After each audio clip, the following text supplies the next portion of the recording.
Olá, bem-vindos ao nosso canal. Esse é mais um episódio do nosso Papos de Família. E hoje a gente vai receber um convidado super especial, que é planejador financeiro, Caco Santos. Ele tá aqui para falar com a gente o que acontece depois que as pessoas se unem e resolvem realmente seguir um projeto de vida comum. No episódio anterior, a gente falou sobre casais que se conhecem. No caso do episódio, foi nas redes sociais e resolvem casar. Mas seja lá onde esse acontecimento se deu, onde esse amor começou, o que a gente faz para planejar essa vida e para ela dar certo, para ela fluir com essa independência ou com essa comunhão, né, de finanças. Então o Caco tá aqui para falar com a gente sobre esse tema. Se apresenta, Caco, por favor, que a gente tem muito assunto legal, porque dinheiro e amor tem que andar de mãos dadas, né, Caco? Sim, sempre tem. Obrigado pelo convite, Célia. Foi muito bom poder estar aqui, né? Eu tenho o meu próprio podcast, eu sempre estou do outro lado entrevistando, então ser entrevistado é sempre uma coisa muito interessante, ainda mais para falar desse tema, né? Falar de família. Fala do seu podcast, que o pessoal já vai lá também assistir, Sistemas de Dinheiro. Vamos falar, o podcast é o Planejamento Financeiro. Então, sou o Leandro e eu somos dois planejadores financeiros, a gente adora falar desses temas, todos ligados ao planejamento financeiro. Então, quem for lá não vai ouvir só falar de finanças, né? De LCI, LCA, CDB, aquelas super letrinhas, vai ouvir falar de família, vai ouvir falar de casa, vai ouvir falar de transição de carreira, de como se planejar para dar a volta ao mundo, para, enfim, todos os temas ligados a finanças. E eu venho nesse mundo de finanças há 13 anos, eu fiz a minha transição de carreira, foi em 2012, que eu transitei de 25 anos trabalhando em banco para fazer uma coisa que eu amo fazer, que é ajudar pessoas. Então, eu adoro ouvir as histórias, entender os problemas, entender o que incomoda e tentar trazer soluções, seja para aposentadoria, para comprar um carro, para casar, né, para divorciar. Então a gente sabe que as finanças estão envolvidas no nosso dia a dia, as finanças estão no nosso DNA, assim, tudo que a gente faz, ou muitas coisas que a gente faz envolvem dinheiro, e o dinheiro envolve muitas emoções, né? Então a gente precisa entender que quando a gente está falando de um casal ou de uma família, são muitas emoções envolvidas além do dinheiro, então a gente precisa saber lidar com tudo isso. Então a minha preparação para a minha transição de carreira, quando eu fiz lá em 2011, 12, foi justamente, começou com um curso de coaching, né? Então, antes de falar de finanças, já trabalhava com finanças há muito tempo, então finanças já estava dominado ali, mas a parte psicológica, a parte emocional, eu precisava me preparar e comecei com uma formação em coaching. Então, a gente tem que entender da cabeça das pessoas antes de tentar que elas mexam nos seus próprios bolsos, né? Sim, o que é muito complicado, né? Porque quando a gente tá falando de amor e esse episódio é sobre amor e dinheiro, realmente duas decisões emocionais, tem que ter alguém realmente acompanhando ali para trazer esse norte, né? Esse raciocínio um pouquinho mais lógico, para que as decisões sejam realmente pensadas no futuro, porque ali tá tudo bem, quando a gente tá apaixonado, tá amando, o dinheiro é a última das preocupações. Mas é importante ter essa consciência, e por isso que a gente tá aqui, para deixar as famílias, né, mais felizes, até porque dinheiro tá no ranking dos problemas que na causa número 1 lá de divórcios, né? Realmente é onde ali começa a desandar. Mas pensando no início, no casamento, já no primeiro passo, como advogada dessa área de família e na Legal Family também, com outros advogados, a escolha do regime de bens já é um problema. Então, falar sobre dinheiro na hora que você está se unindo com alguém já pode gerar aquele desconforto, né? Nossa, se a pessoa me ama, se não me ama. Isso em pleno século XXI, com essa questão também do feminino, né? Dessa mão de obra, dessa inclusão da mulher nesse projeto familiar. Mas e aí, como é que é escolher o regime de bens? Um advogado orientou ou normalmente foi pelo regime legal, que é o da comunhão parcial, então que tudo aquilo que foi adquirido na constância do casamento presume-se, né, o esforço comum e é partilhado.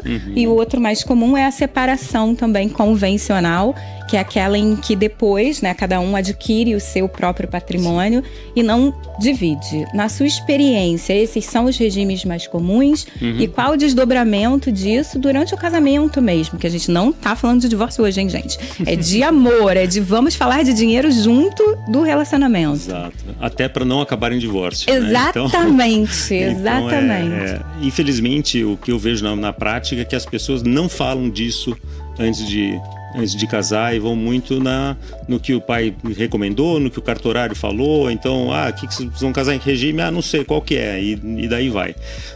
Aliás, no meu podcast, no episódio em que a gente entrevistou a nossa amiga Marília Teles, ela fala de uma coisa muito interessante, que é como você entrar num jogo sem saber as regras, né? Então você não vai jogar tênis ou futebol sem saber qual é a bolinha, sem saber se você tem que fazer gol ou passar a bola por cima da rede, né? São duas coisas completamente diferentes, e você não vai assim, vamos jogar um jogo, você não vai lá sem saber se você tem que levar raquete ou não, etc. E as pessoas fazem isso com o casamento, né? Então acho que essa figura transmite muito a loucura que é, né? Você entrar numa sociedade e é bem isso. Sem saber qual a regra que você vai seguir, né? Porque se correr tudo bem, correu tudo bem. Mas se acontecer de não correr tudo bem, e um dia o casamento vai acabar, a gente precisa falar isso, né? Ou vai acabar pela morte de um, ou vai acabar pelo divórcio, né? Então, no dia que ele acabar, a gente precisa saber o que vai acontecer, né? Porque o regime de bens não importa muito enquanto vai tudo bem, enquanto está tudo certo, né? E a coisa está andando.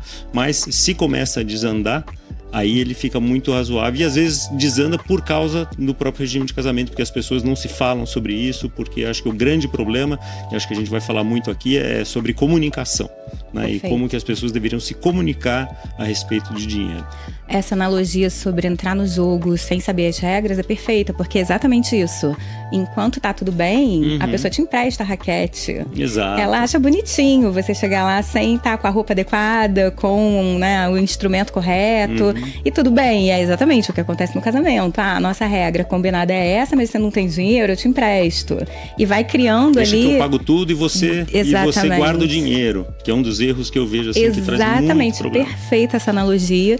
E aí, independente do regime de bens, a gente sabe que o que acontece de fato ou é combinado ou é cada vez descombinado, porque o regime impõe, no caso exatamente do divórcio. Como que vai ser a divisão patrimonial já que não deu certo? Qual foi o combinado legal?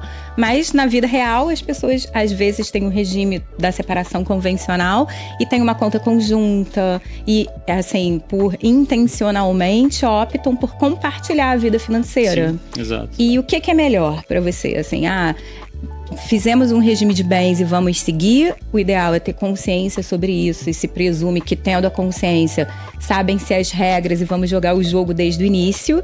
Mas como é que é, na verdade, e o que na sua visão funciona melhor? Vamos dividir tudo, vamos compartilhar dinheiro, vamos juntar as contas ou não?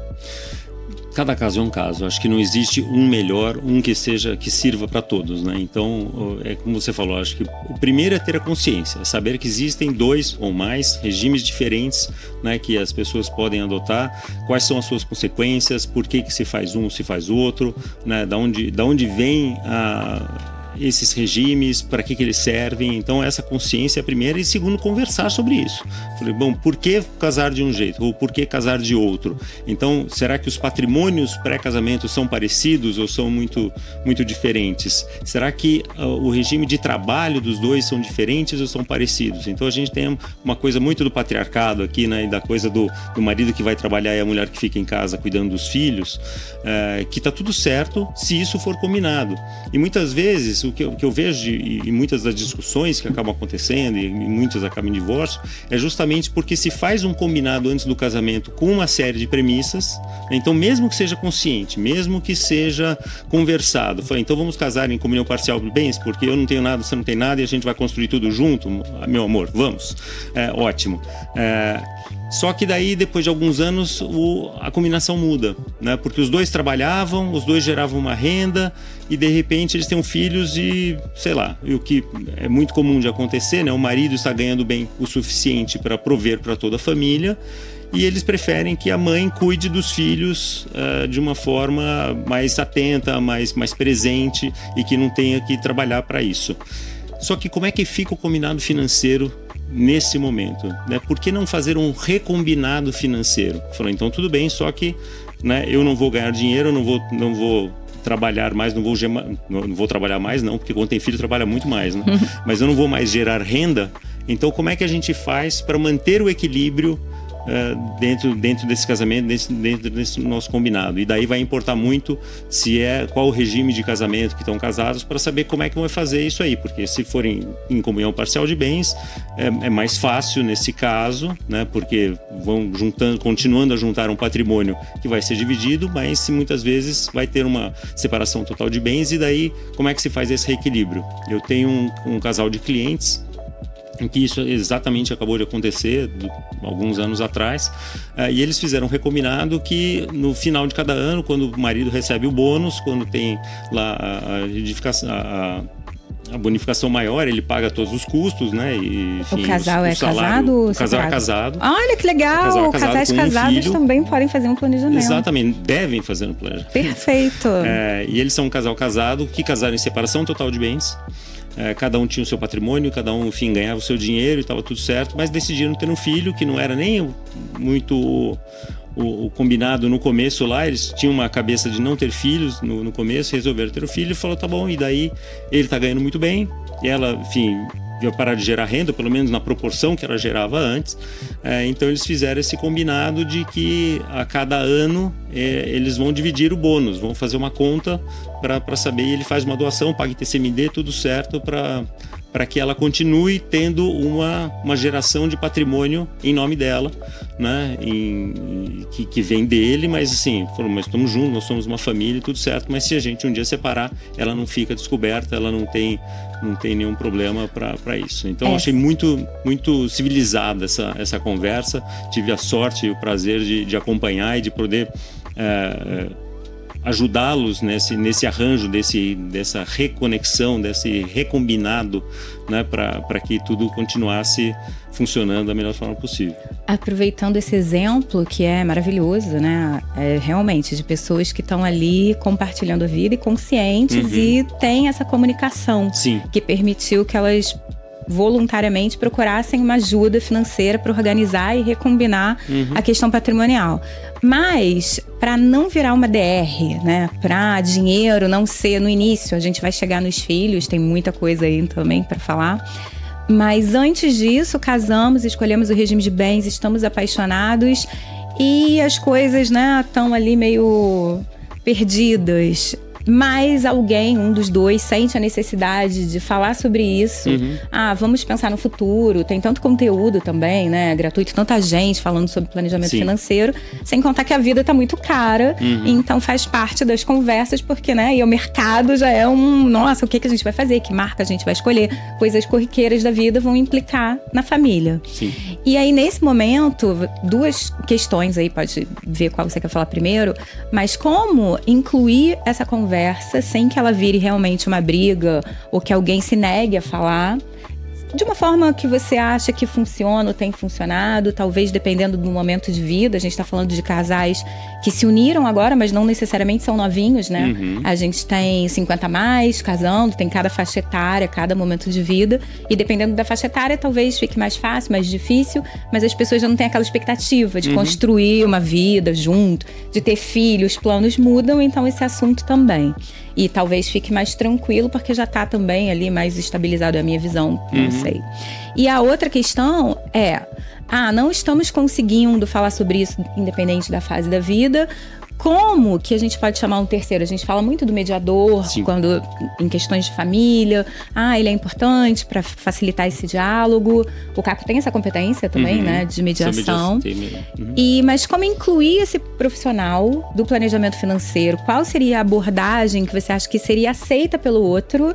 Nesses cenários aí, pode ver algum exemplo, sei lá, a sua base estatística, né, a sua vivência, para compartilhar com quem está aqui precisando dessa ajuda, identificou um problema, não está sabendo lidar e precisa de alguém para ajudar. Sim, bom, acho que nesses 12 anos aí de 400 famílias atendidas, tem muitos causos aí para a gente pensar, mas eu acho que os casos de maior sucesso são aqueles em que a comunicação existe. Então, onde a conversa é uma conversa que é corriqueira, uma conversa que é natural, é uma conversa que não é forçada, o que infelizmente é a menor parte dos casos ainda. Então, o mais comum que a gente encontra é um do casal que cuida mais do dinheiro e o outro do casal que não tá nem aí. E tem um estereótipo que o homem cuida mais do dinheiro e a mulher cuida menos, e tem razões sociológicas, biológicas e, enfim, antropológicas para isso. Acho que eu não preciso entrar nesse caminho, mas a realidade acaba sendo essa, sem nenhum preconceito aqui, nenhum julgamento, mas a realidade acaba sendo essa. E daí um se interessando mais pelo assunto acaba se enfronhando mais, olhando mais. E daí eu não estou falando só de investimentos, estou falando de olhar para o fluxo de caixa também, olhar para receitas e despesas, entender onde que está sendo gasto o dinheiro, etc. E acaba ficando com o peso de tomar as decisões. Então a gente vai comprar uma geladeira nova ou não, vamos fazer uma viagem internacional ou não, fica o peso inteiro em cima de um deles, o que é muito ruim também, né? Então a comunicação é sempre muito boa e daí eu acho que é sempre muito válida. E eu já vi casais e é uma das coisas que eu instigo casais a fazerem. Tem um casal muito interessante, inclusive, que seguiram esse exemplo e deu super certo. São 2 maridos, né? E que, enfim, tinha um deles que lidava muito bem com dinheiro, tinha uma fluência com o tema muito grande, o outro era artista, não queria saber, etc. Só que é essa coisa, né? O que cuidava do dinheiro ficava sentindo aquele peso de tomar as decisões, de ser o cara chato, de falar, não dá pra ir, não dá pra fazer, a gente não pode ir no restaurante, não sei o que e tal, estamos fazendo essa coisa. E daí a gente combinou deles fazerem uma reunião por mês, como se fosse uma reunião executiva mesmo, colocar na agenda uma pauta, e daí eles acharam lá o formato deles, né? Porque um queria, né, fazer isso com uma garrafa de vinho no sábado à noite. Eu falei, não, sábado à noite não é hora de falar de dinheiro, a gente vai fazer sábado de manhã se você quiser, né? Mas assim, não vai ser com vinho, não vai ser com nada, porque é uma reunião executiva, né? A gente tem que lidar com esses temas com a seriedade que eles têm que ser tratados, né? Então fizeram isso de uma forma muito bacana, né? E continuaram fazendo isso. E daí, quando um não ia, o outro chamava atenção, olha, a gente tem que fazer isso e tal, porque daí eles programavam o resto do mês, revisavam o mês anterior e faziam isso. E eles chegaram até você como? Eles chegaram até mim, esse caso foi através de uma indicação de um cliente já, que já estava comigo há algum tempo. Essa é a forma como mais chegam, né? As pessoas têm boas experiências. O Caco também está na Legal Family. Quem quiser ter contato com o Caco, saber o perfil dele, ele está lá na nossa aba de parceiros, então também está lá.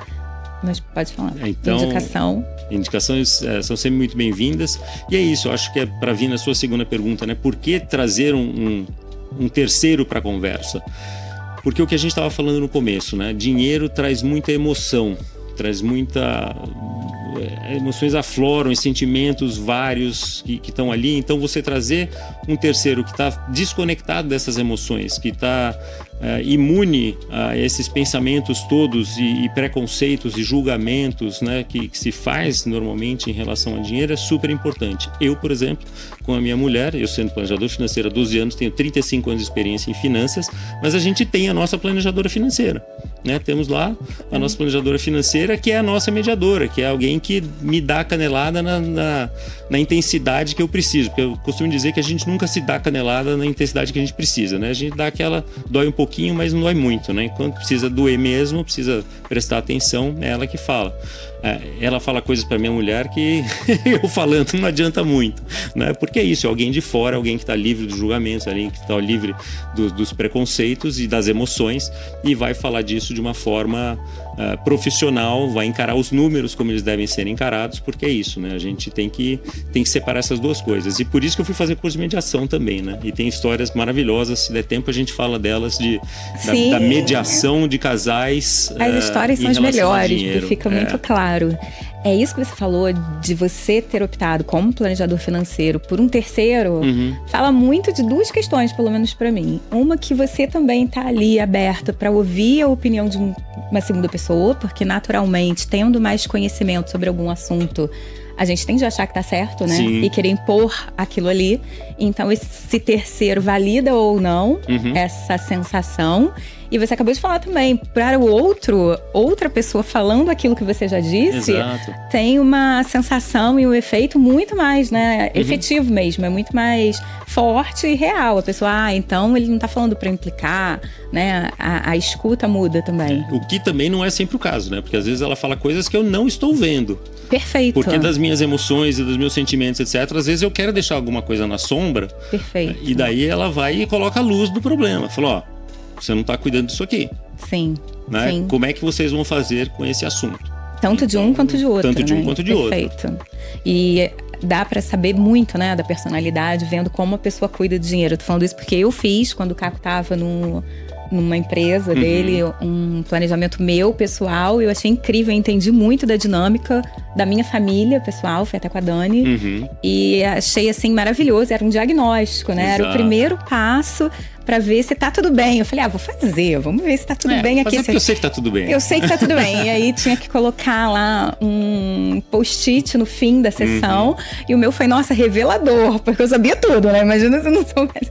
Tinha muita coisa ali que eu falei, gente, impressionante. Explica muito do comportamento, Explica né? muito, né? E da visão de longo prazo, ou de médio prazo, ou de curto prazo. O que é valor para um, para outro. Por isso que é muito bacana, assim, o planejamento financeiro, da forma como ele é encarado nos Estados Unidos, e que acho que cada vez mais a gente consegue que ele seja encarado aqui no Brasil. A empresa onde eu sou sócio ainda, que é a Serafim, que é a dona do Dash Plan, né, que é uma ferramenta que está sendo super usada aí para fazer o planejamento financeiro e tudo.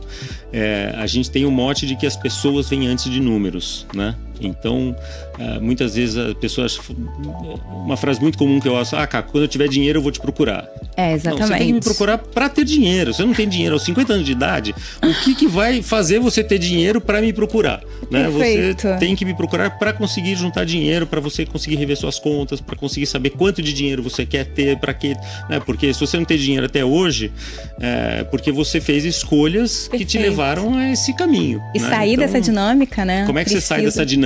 Então tem que entender das motivações, tem que fazer a pessoa perceber o quanto isso vai fazer falta lá na frente. Então, porque ela vai ter que fazer renúncias para juntar dinheiro, né? Para juntar um patrimônio, etc. Então, e é um investimento que vale a pena. E é um investimento que vale super a pena. Investir na vida, nos projetos de vida, na felicidade. Você falou desse casal, que um era mais pragmático com dinheiro e o outro quer tomar vinho. Para tomar vinho, gente, tem que ter dinheiro. Exato. Para estar feliz no relacionamento, tem que estar bem, né? Não pode ser um problemão. Então, quem ama, a gente tá falando de amor, cuida, inclusive do dinheiro e do planejamento. Exatamente. E aí você adiantou esse momento de vida. Então a gente começou falando do regime de bens, do como é normal essa dinâmica. E aí, vamos ou não ter filhos? E às vezes esses combinados naquele primeiro momento, na escolha daquele regime de bens, então, vamos fazer a separação consensual, porque não vamos ter filho, o nosso dinheiro vai ficar ali se tiver algum problema, se a gente se separar, cada um tem o seu, na sucessão muda, hoje o cônjuge é herdeiro, então estamos ali bem protegidos, não teremos filhos, não teremos essa questão. Mas no meio do caminho mudou. Temos filhos, seja lá pelo motivo que for. Ou uma adoção, ou uma gravidez não programada, ou realmente uma consciência de que, estamos querendo, mudou tudo e agora a gente vai ter um filho. E aí? Mudou tudo? Como é que é esse momento? Mudou tudo e você tem que mudar a combinação, né? Então é sentar, conversar, entender quais são as consequências, né, dessa decisão, inclusive financeiras. Tem mulher que fala, tudo bem, eu vou ter o filho, mas eu vou continuar trabalhando, vou continuar gerando renda, tá tudo certo. Como é que vamos fazer com o filho, então? Quem que vai cuidar de pagar babá, de pagar escolinha, de pagar creche, o que quer que seja? Ou exercer esse cuidado também. Exercer esse cuidado também, né? Tem casais que, né, depois de uma primeira infância ali, que a mãe tem que ficar mais perto, né? Porque o marido, por mais que queira, não consegue dar de mamar e tudo. Vários. Né? Mas depois de uma primeira, assim, a carreira da mulher anda mais rápido e eles optam por fazer isso, então tá tudo certo. Né? Então cada casal tem que entender o seu momento e entender a sua coisa. Mas é isso, é a comunicação, é entender quais as consequências e como a gente faz essa recombinação para que continue funcionando de uma forma organizada, de uma forma pensada, de uma forma consciente, que acho que é a palavra principal aqui. Então, tem casais que mudam o regime de casamento. Né? Então, é possível. É possível. Eu tenho um casal de clientes que estão comigo há mais de 10 anos também, que juntaram o patrimônio, casaram em comunhão parcial de bens, tiveram filhos e ele trabalhava e tudo mais, só que ela resolveu, depois de um momento que os filhos já estavam maiores, partir para uma carreira empreendedora. Abriu uma empresa e a empresa estava indo bem, já tinha vários funcionários, era uma empresa que tinha alguns, enfim, empresariado no Brasil é um risco, né, como a gente sabe, e eles e a gente passou a conversar sobre proteção patrimonial. Como é que a gente faz caso de proteção patrimonial? O marido também de diretor executivo de uma empresa. Então, cada um com os seus riscos, e a gente optou por fazer contratar advogados e tudo mais, mas fazer uma separação de bens. Então, eles fizeram uma mudança de regime para separação total de bens, para que cada um pudesse ficar com aquele momento. Então, naquele momento, a gente fez a partilha, fez tudo bonitinho, processo judicial, como tem que ser feito, etc., com acompanhamento de advogados, etc. Eu ajudei a fazer as contas, o que fica para um, o que fica para outro, né? Tinha obra de arte envolvida, tinha empresa, tinha valuation, né? Tinha uma série de questões ali que tinham que ser combinadas, mas também é possível mudar o regime de casamento, inclusive como uma mudança dessa coisa. Então, por que não? O casal que é casado no regime de separação total de bens, porque tinha essa coisa, né, de cada um tem o seu. Vamos ter filhos? Por que não juntar, então? Né, a partir de agora, então, cada um vai contribuir, a gente vai ter a comunhão parcial de bens, também é possível, né? E a gente falou, não pensamos nisso e o filho chegou. Mas já queremos ter filhos. Desde o dia 1, escolhemos o regime da comunhão parcial, exemplificadamente, pode ser qualquer um, mas escolhemos esse. E aí, o que é necessário falar sobre filhos? Porque o ideal, tem até um filme francês muito bom, Madame, depois eu lembro o nome, boto aí nos comentários, mas que fala da idealização de um filho, né? Todo mundo quer ter um filho lindo, bem-sucedido, que pareça comigo, que pareça com outra pessoa. Nesse filme especificamente, a criança nasceu com uma neurodivergência, então era um filme francês, então ele fala exatamente sobre isso, sobre essa quebra de expectativa, mas a gente não tem como saber, né? Filho é uma caixinha de surpresa, não vem com manual de instrução, e independente disso, é uma escolha realmente de cuidado. Então, como se programar para esse momento, desde o dia 1, em relação ao cuidado financeiro? A gente falou que a vida vai mudando, tudo pode mudar, inclusive quem exercia esse papel maior nas finanças, o tempo pode fazer isso tudo mudar, pode ter um empreendimento, mas é bom saber ali quais seriam essas regras, o que você poderia deixar de conselho ou pela sua experiência, olha, pensem nisso, isso é um ponto importante, cada um avalia, faz o seu próprio filtro, mas para não ter surpresas desagradáveis com questões que são previsíveis. Eu costumo dizer que filhos é um investimento financeiro que não tem retorno financeiro. Tem muitos outros retornos. Tem retorno de alegria, tem retorno de orgulho, de muita felicidade, de muita preocupação também e tudo mais. Mas é um investimento financeiro que você vai fazer na vida escolar, em toda a vida acadêmica, em cuidar desse filho ou desses filhos, né, de uma forma muito cuidadosa, né? Cuidar de forma cuidadosa é ótimo, né? Mas cuidar de uma forma muito próxima, etc. Mas que o retorno não vai ser financeiro, né? Então, não pode esperar que o filho depois vai cuidar de você quando você estiver velho. Tem que, né, fazer o seu próprio caminho e ensiná-lo e educá-lo, né, ou educá-la a fazer o seu próprio caminho também e ser independente, porque você também não quer um filho que fique dependente de você pro resto da sua vida, né? Então cada um tem a sua própria dinâmica. Que tipo de escola vai estudar? Que tipo de escola vai estudar? Vai ser uma escola bilíngue que é mais cara? Vai ser uma escola XYZ? Vai ter viagem internacional? Vai fazer intercâmbio? Vai estudar fora? Né? Que tipo de...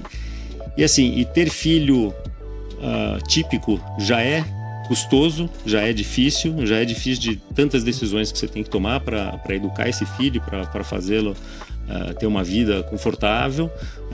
Quando tem um caso de um filho atípico, né, com alguma questão que seja mais séria, daí a gente está falando de cuidados então que exponencializam, né? Corre para um planejador financeiro, gente, porque o planejador financeiro vai te ajudar a lidar e planejar várias coisas que você... Escolher o melhor plano de saúde, a melhor atividade, opções, lugares de cuidado. Dependendo da atipicidade, né, desse filho, pode ser que ele não tenha condições de gerar renda nunca. E aí, né? Então ele vai ser seu dependente para sempre. Você vai trabalhar para sempre, ou então você vai ter que correr mais agora, né, para ter um conforto lá na frente. tive um casal de clientes, na verdade, que tinham 2 filhos, e o segundo filho tinha um problema importante, né, neurológico, e eles decidiram ir para um terceiro filho, não só por uma questão, assim, não por uma questão financeira, mas por uma questão de não deixar o peso de cuidar do irmão para aquele irmão que era típico, né? Que é o mais velho. Então falou, vamos dividir a carga, porque a gente, né, sabe que cuidar de uma pessoa, da irmã deles, vai ser uma coisa muito, muito importante, e a gente não quer que seja pesado, né? Então tem todas essas questões que a gente tem que olhar, além, né, de cuidador, de tratamento, de fisioterapias, e, enfim, tudo isso que tem... Né, atividades extracurriculares em geral, para qualquer filho, que nem todo né? plano de saúde cobre, né? Então, sim, na hora que vai sair do emprego, né? Ele saiu do emprego de executivo dele, a grande questão era qual plano de saúde que a gente vai conseguir contratar, né, para cuidar desse filho aqui. E levou 2 anos a mais para sair da empresa por conta disso, né? Porque a gente não chegava numa conclusão do plano de saúde que iriam conseguir contratar para cuidar desse filho, que necessitava de cuidados especiais. E independente disso, né, de ser típico ou atípico, instrumentos mesmo financeiros, sim, como seguro, investimento, previdência, testamento, como jurídico, deixar, né, jurídicos, muitos, sim. Né, como deixar, enfim, o patrimônio ali para que, né, aquelas crianças e depois jovens possam se aproveitar disso e ter uma vida digna, né? Sim, esse momento desse papo, né, muito mais sobre amor mesmo do que dinheiro. Então é uma decisão que tem que ser consciente. A gente vê isso também muito no mundo jurídico. O cuidado independente de como é o filho, de onde ele veio, para onde ele vai, é uma responsabilidade, e a gente tem como organizar isso de uma forma ótima. Em relação a questões jurídicas, licença maternidade, tudo que diz respeito à chegada de um bebê, a gente já tem esse material na nossa plataforma. Então tá lá tudo que a mamãe precisa saber, e o papai, né, ou os papais ou as mamães, para cuidar desse novo membro que tá chegando na parte jurídica, licença maternidade, questões de parto, do que tá lá de cuidado em relação a isso. Então podem ir lá dar uma olhada. Vamos desenvolver alguma coisa financeira então para esse material? Isso, Caco, muito bom, perfeito. Boa. Lá tem tudo que é jurídico, trabalhista e civil, e aí a gente vai fazer um financeiro. Tá aqui, ótimo, combinadíssimo, adorei. Muito bom. E aí, depois dos filhos, né? Porque os filhos vão crescer, vão nascer muito maravilhosos, vão ter autonomia, vão cuidar da vida. A gente também falou aqui no nosso segundo episódio sobre cuidar de quem cuida, mas agora a gente vai falar de liberdade, de voltar para esse momento, né? Pais, quando os filhos saem de casa, é um novo momento de fazer um planejamento financeiro, é uma delícia. Então fica aqui, casais, não se separem, esperem esse momento chegar. Você já tá nesse momento? Não? Tô chegando. A minha mais velha tá com 20 anos, a mais nova com 17. Então vai chegar. Eu tenho amigos que já chegaram, então eu fico me espelhando neles, falando, e aí, como é que é? E às vezes saem nesse momento. Tem várias amigas que os filhos estão fazendo faculdade em outro estado, então já fica aquela... Então você ainda não, mas não. Poderia. E aí é um novo momento que merece um novo planejamento, mas de alegria. De alegria. Eu acho que tem todo esse planejamento e toda uma educação para que isso aconteça de uma forma organizada, né? Então, nem todos os casais, nem todas as famílias têm uma educação financeira para os filhos que também é adequada, né? Então, isso é uma parte que a gente trabalha muito também, que é a questão da mesada, de dar independência, de dar autonomia, de fazer as crianças e depois jovens entenderem o valor do dinheiro, de fazer as suas próprias escolhas. Perfeito. Então, isso é muito, muito importante. Essa parte de qual seria a forma assim, que funciona melhor estatisticamente? Sobre mesada ou sobre dinheiro? Qual a idade para os pais começarem a falar nessa responsabilidade? Desde o dia 1? A gente vê também que tem muito da personalidade, né? Tem criancinha, eu vi isso agora de uma cliente que tinha brigado com o marido, uma discussão boba, mas assim, é engraçado, no fim, que a filha comprou lá alguma coisa e foi vender no prédio, no condomínio. Então a mãe falou, nossa, ela tem instinto empreendedor. E o pai, não, que isso, que vergonha, fica vendendo coisa. Então assim, tendo um filho que tem esse tipo de atitude e não foi ensinado, sei lá, é dele, é característica, isso existe, você consegue identificar. E como os pais podem lidar com isso, né? Vai que tem um empreendedorzinho ali, pequenininho, vendendo coisa. Tem essa fase da vida, né? Tem. E qual seria o que funciona melhor, assim, que a gente pode falar? Isso aqui, olha, errado não dá.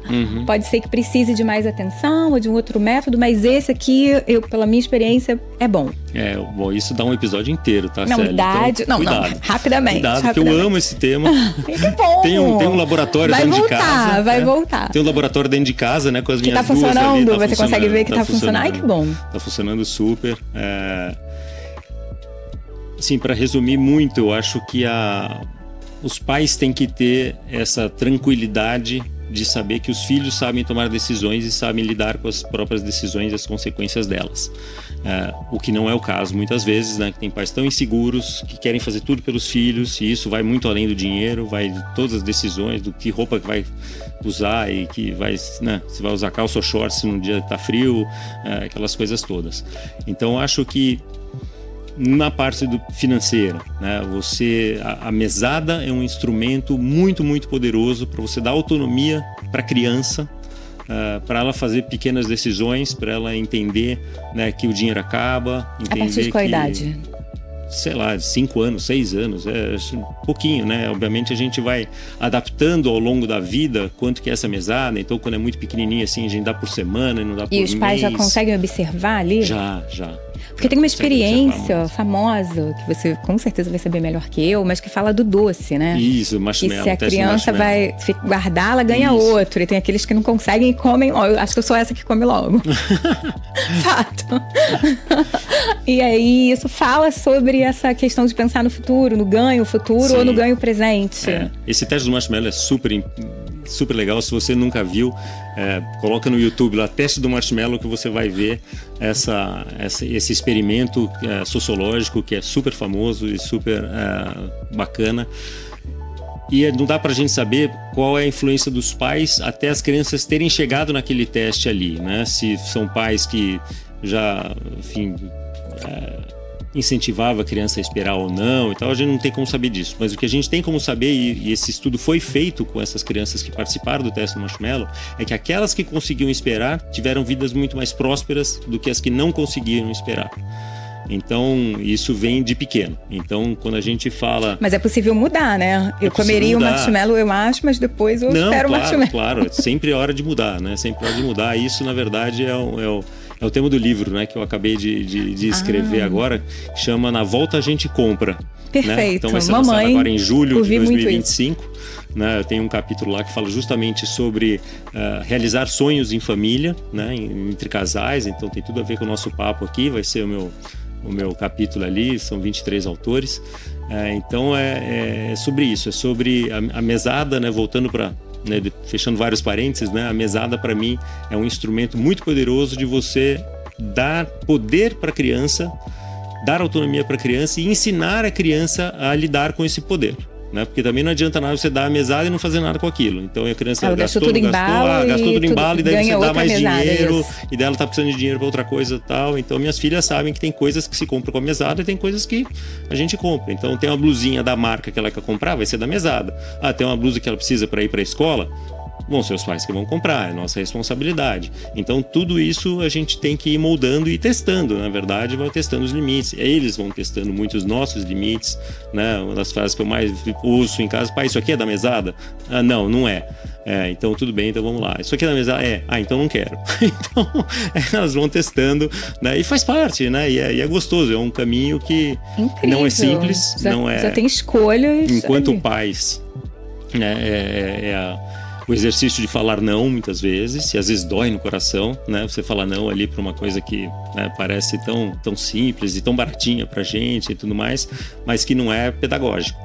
Então a gente o dinheiro delas, elas guardam. O dinheiro delas, elas guardam. Incrível. Ou não, né? Ou gastam tudo e daí vão ficar sem dinheiro. Não, mas isso aqui é da mesada, Exato. Então não, já é um limite, exatamente, né? Então já é uma forma também muito boa e efetiva de conseguir botar um limite de uma forma educativa. Você tem dinheiro, só que você tem que fazer uma escolha. Você quer gastar? Exato. Ou não? E é muito importante você deixar, como eu costumo dizer em palestra, né? Quando eu faço de palestra de educação infantil, financeira, você tem que deixar a criança se lambuzar também. Tem que deixar ela fazer erros, tem que deixar ela se estrepar, não sei o quê, para aprender. Porque é melhor ela fazer isso com uma boneca ou com um carrinho do que depois com um financiamento de 30 anos para um apartamento. Né? Então a consequência vai ser numa escala muito menor, mas já aprende desde cedo, né, como lidar com aquela questão. Que vem desde sempre, né? Desde sempre. Eu ouvi aquele audiobook recentemente, O Homem Mais Rico da Babilônia. Lindo esse livro. Fala exatamente isso, né? Todo mundo se ferrou muito até aprender. Exato. Então não precisa se ferrar muito, por isso que a gente está aqui, para explicar exatamente como errar rápido, aprender rápido nesse mundo que precisa de dinheiro, é a moeda, né? Exato. Aliás, excelente dica de livro da Célia aqui. Eu dei esse livro para minhas filhas lerem. Uma leu, outra não. Mas tem audiobook, gente. Podem ouvir o audiobook também. É maravilhoso como educação financeira. É verdade, né? Incrível. E é fácil, né? É facinho, é um livro pequeno e tal. Então, sei lá, com 10, Mas para quem não lê, resumindo, é só para você juntar um dinheirinho. Então, no mínimo, 10% de tudo que entra na sua conta, você tem que separar. Aprender a guardar sempre. Testa. Exato. E vê depois, né? Que é bem isso, no fim. Mas a gente estava falando disso aí, da vida depois que os filhos saem. E vai ter tudo a ver com o início desse papo, né? Sim. Porque se você fez um planejamento de vida do casamento, incluiu ali as etapas, as fases. Então a gente imagina que chegou nesse momento ou com uma aposentadoria, ou com um plano de previdência privada, ou com um patrimônio que já te renda o suficiente para você viver. Exatamente. Então... E aí você vai conseguir desfrutar de outro tipo de planejamento que vai ser, nossa, muito chato. Escolher que viagem, que país. Ai, agora o câmbio tá bom, vamos para fora do Brasil. Ai, não, vamos para um resort. Ai, vamos aqui pro lado, vamos para algum lugar, né? Sempre vai ter um lugar para ir. Sim. Mas e se chegou nessa fase da vida e tá precisando ler O Homem Mais Rico da Babilônia? Também tem jeito, Caco? Porque hoje a expectativa de vida aumentou e sempre é tempo da gente cuidar daquilo que precisa, que é o dinheiro. Exato. Então, eu acho que dinheiro, e minha mulher sempre falou isso, antes de eu virar planejador financeiro, eu levo isso para minha vida, que dinheiro é sobre escolhas, né? Então, a escolha de você guardar 10%, né, como diz o livro, de tudo que você ganhou, ou mais ou menos, o planejamento financeiro traz muito isso, traz muito dessa realidade de você saber quanto você precisa guardar. 10% é muito, é pouco, preciso guardar mais ou menos. E guardar para quê? Guardar para uma aposentadoria, para uma independência financeira, guardar para trocar de carro, para comprar uma casa na praia, o que quer que seja, né? Eu com o planejamento financeiro, eu vou saber exatamente o tamanho do esforço que eu preciso fazer para atingir aquele determinado objetivo naquele determinado prazo. Então é sempre muito importante fazer isso. Para quem fez um planejamento financeiro, com o planejador ou não, né? Mas muitas vezes a gente precisa desse terceiro para nos ajudar, inclusive do ponto de vista psicológico, como a gente falava, etc. E deu tudo certo, muito bem, você vai poder fazer escolhas, né? Se não deu certo, você vai ter menos escolhas para fazer, porque ao invés de falar, vamos viajar para a França ou para Tatuí, às vezes você vai falar, não vou viajar para nenhum dos dois, que eu preciso trabalhar, preciso gerar renda, porque senão os boletos não vão deixar de chegar. Então, é verdade que a gente está vivendo muito mais. Sim. A boa notícia é que a gente está vivendo melhor, muito mais. E a boa notícia também é que a geração de renda também se estendeu, né? Então, as pessoas que aposentavam até os 65 anos, hoje tem uma capacidade de trabalho, uma vitalidade, né, uma disposição para o trabalho, e o mercado de trabalho cada vez mais gosta desse profissional prateado, né? Então valoriza muito a experiência versus só a energia, etc. Então as pessoas se reinventam, e eu vejo cada vez mais pessoas mudando de carreiras e fazendo coisas até para se manter ativo intelectualmente. Perfeito. Né? Porque é muito difícil, né? Aquela coisa antiga que a gente pensava em quando eu comecei a trabalhar, né? Pensava em 60 anos me aposentar, pôr a pantufa e ficar vendo televisão, né? Isso é péssimo do ponto de vista cognitivo, né? De ficar dentro de casa, não ver mais ninguém, né? Espero os netos. Exato. Então, assim, eu trabalho para ter a independência financeira, para poder fazer o que eu quiser lá na frente. Se eu quiser dar aula numa ONG para jovens, etc., eu vou dar, porque eu não preciso daquele dinheiro. Ótimo, mas eu não quero parar de trabalhar nunca, né? Parar de trabalhar, que é diferente de gerar renda, como a gente falou aqui da mulher, né? Então, eu aprendi isso com a minha mãe, né? Minha mãe, quando eu fui, uma vez a gente estava andando, indo para o mercado, e foi parado por uma pesquisadora, falou, seu pai trabalha com o quê? Ele é arquiteto. Eu falei, sua mãe não trabalha. Ela ficou quieta. Na hora que a gente chegou em casa, ela falou: Caquinho, vem aqui, eu vou te ensinar como que eu trabalho. E eu lavei chão, lavei privado, arrumei cama, lavei louça, aquele dia. E desde aquele dia em diante eu nunca mais falei que uma dona de casa não trabalha, né, que quem tem 4 filhos não trabalha. Então eu sempre tenho esse cuidado de falar de geração de renda, que é uma coisa muito diferente. Sim.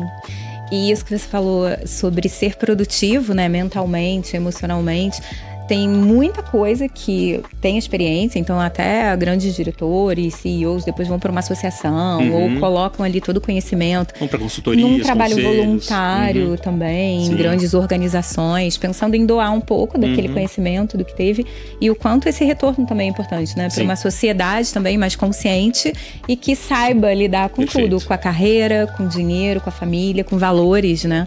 Que é o que a gente deseja, que é o mundo ideal, né? Sociedade funcional, que as pessoas tenham o mínimo de segurança e tudo que é importante para crescer, para viver, para se desenvolver, para viver uma vida feliz e saudável. E aí, Caco, querido, a gente está nessa fase de transição de carreira, de aproveitar esse momento. Você falou sobre trabalho voluntário, que foi uma coisa assim que eu achei muito legal também, que é o ideal, né? Não precisamos, todo mundo gosta, é bom, dinheiro é um retorno sobre o trabalho desenvolvido, então é uma renda, é uma forma de mostrar o valor, mas dentre tudo isso e podendo aproveitar esse momento, que a gente falou, né, sobre pessoas que estão lá com alguma coisa para doar, tem casos que você possa compartilhar sobre isso, dessa outra realização. A gente está falando muito da questão de construir a família, de ter as suas fases, de gerar renda para isso, aproveitar esse momento e voltar para casa feliz e fazer agora algo que reflita na sociedade. Tem exemplos que você consiga dar de quem chegou nesse momento e tal? Tem, acho que tem vários exemplos, né? Tem alguns exemplos. Eu participo de uma ONG, né, como conselheiro de uma ONG da Cooperapic, que é uma associação muito bacana que fala de educação, de melhorar a educação infantil, principalmente nas escolas, educação geral nas escolas municipais, né, daqui de São Paulo. Então eles capacitam professores, capacitam equipes, né, das escolas, das entidades associadas, para que consigam lá na ponta melhorar a educação das crianças. É um programa sensacional. Qual o nome? Então, Cooperapic. Olha, Cooperapic. Cooperapic. Então a gente até está pensando se o nome é o mais adequado, estamos repensando em rebranding, estamos repensando uma série de coisas. Eu pensei em Cooperapics, aí eu pensei, educação financeira. Não é. Foi muito antes do Pix, tem mais de 20 anos a associação e tal, tá muito bacana. E eu vejo lá dentro do conselho que a gente tem, que é um conselho consultivo, várias pessoas ali que estão nessa pegada, que já fizeram suas vidas profissionais, alguns que estão ainda produzindo, né, e outros que já produziram tudo o que tinham que produzir, etc., mas que estão lá justamente pela oportunidade de devolver para a sociedade, de colaborar com a sua experiência, com o seu conhecimento, né, para um bem maior, né? Eu acho que isso é super importante. Então, tem vários casos de executivos. E surgem afinidades também, né? Sim, de repente, outros negócios. Vamos agora fazer um aqui pro esporte e ver o que vai acontecer. Exato. Então, pegar aquele tema A motivação muda, mas a entrega é cada vez melhor.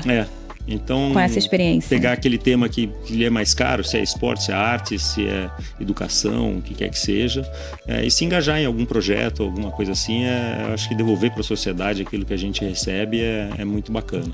Sim, com certeza. E também conseguir, né? Eu vou deixar mais tempo ali realmente de questões que você pode compartilhar e o valor para quem entrega isso também é muito grande. E é muito reconfortante, né? Muito recompensador, né?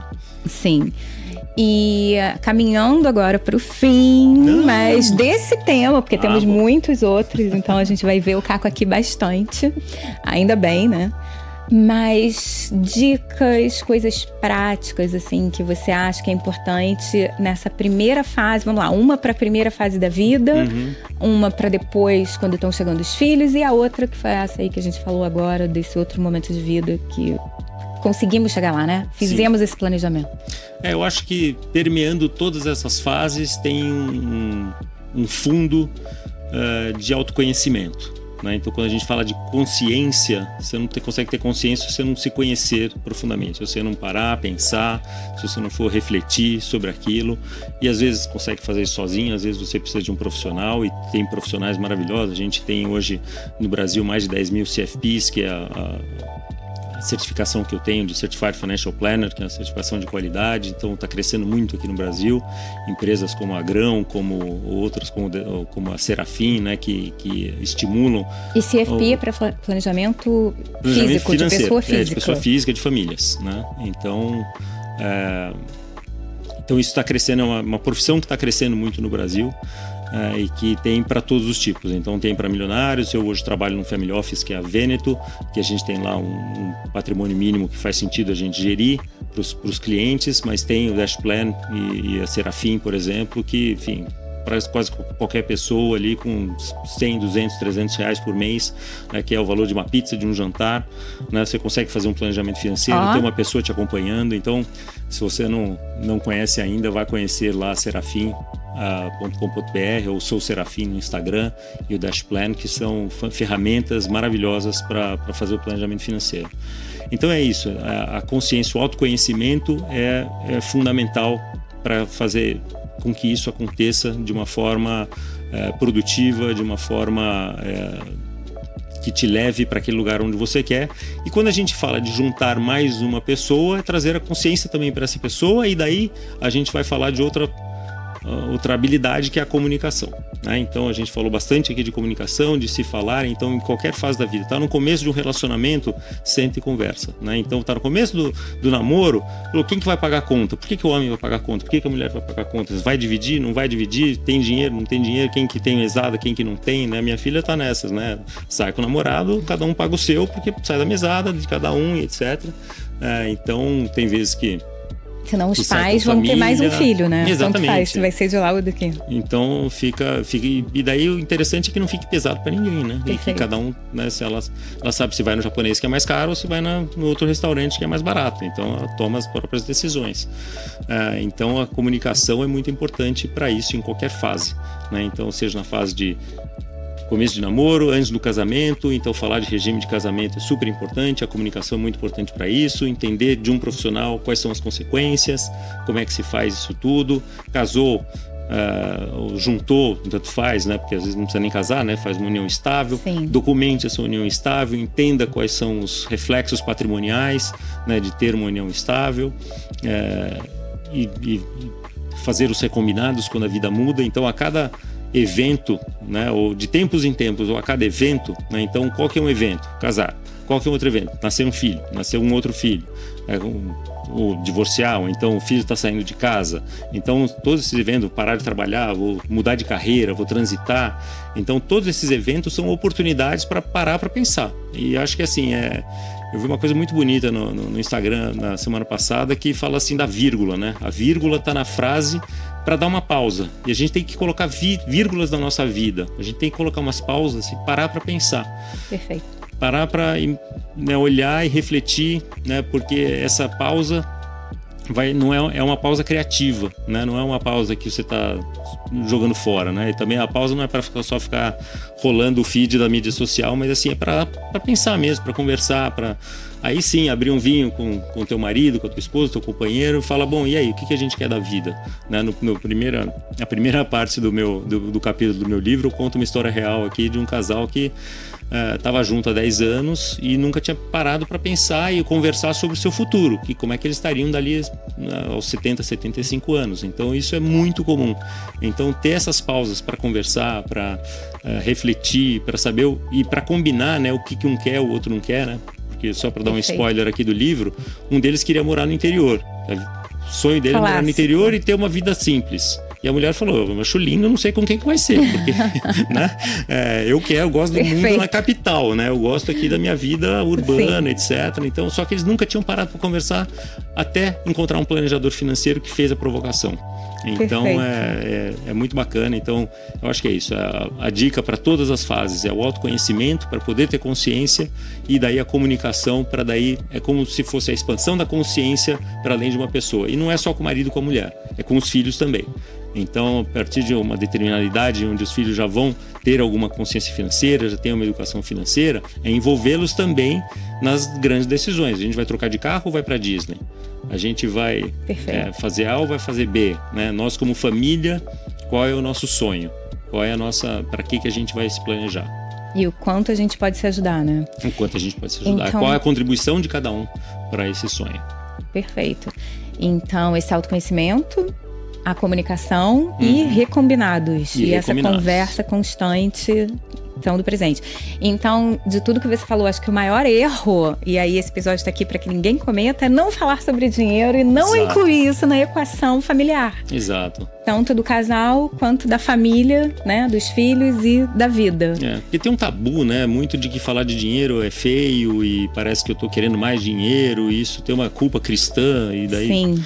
Não sei exatamente o que é interesse e tudo mais. Só que se a gente não falar de dinheiro, o assunto tá lá, né? Assim como se eu não falar de que... pedir para descer a ladeira. Exato. Então, tem uma frase boa também, quando você evita uma conversa, você alimenta o conflito, né? Sim. Então, E as coisas se compram, a vida, né? Se faz com essa moeda que tem esse nome, poderia ser outra, mas é dinheiro. Então, é o preço que as coisas têm para que a gente consiga ter acesso às coisas. Exato. Né? Então, não se compra o sentimento, mas se decide com o sentimento. Se decide com o sentimento e precisa saber lidar com as emoções que estão envolvidas em todo esse processo. E ter ali parceiros na caminhada, né? Exato. Que é o companheiro, a companheira, a família, os filhos. E o cachorro, até isso, é uma decisão, quem fica, então, que tá bem comum. Cada vez mais, né, essa família multiespécie também. Mas esse episódio foi maravilhoso, assistam, compartilhem com quem precisa falar de dinheiro, ou seja, todo mundo. Todo mundo. Vamos tirar esse tabu, né, da frente, faz parte, é importante. Então vamos planejar a vida, a gente tem várias ferramentas, vários profissionais, muita coisa legal para falar. Para viver bem, que esse é o foco, né? Exato. E aqui a gente tá aqui para facilitar a sua vida em família. Caco, por favor, fala suas redes sociais. Sim, bom, tô no Instagram, @cacosantos_CFP, CFP, né, que é a minha certificação, e no LinkedIn também, Caco Santos -CFP, é onde vocês podem me achar. Tem o meu site também, que é cacosantos.com.br. E o seu podcast? E o meu podcast, que é o Planejamento Financeiro. Tá no Spotify? Tá no Spotify, tem todas E ele tá na Legal Family. E estou na Legal Family também, sou entusiasta da iniciativa.